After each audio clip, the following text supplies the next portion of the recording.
Okay guys, just a little talk about intensity of exercise and how hard you're going to train, okay?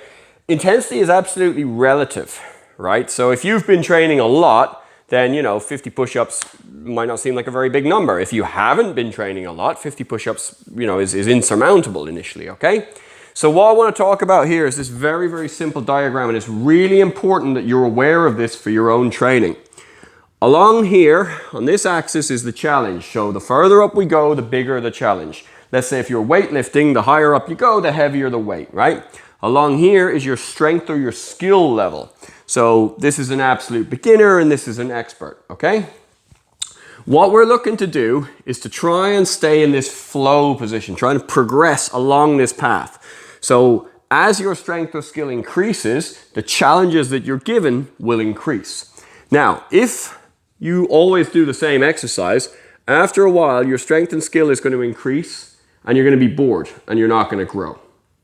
However, if you set a challenge that's simply too high for your current skill level, first of all, I would expect anxiety, and secondly, we're into injury risk. So we need to be very, very careful not to cross in this line. So our goal always is to maintain this flow state where your skill and your strength are improving, they're increasing, okay? And the challenges set start to become increasingly difficult. This is very difficult to do through this medium as a coach, okay? If you're in the room with me, then I can tell straight away. I know how many you can do because I can see. So I need you to kind of be your own judges on this one. All right, so make sure if you're like, 5 squats, what's he talking about? Slow them down. That'll make them harder, okay? If you're like 5 push-ups, God, he's trying to kill me.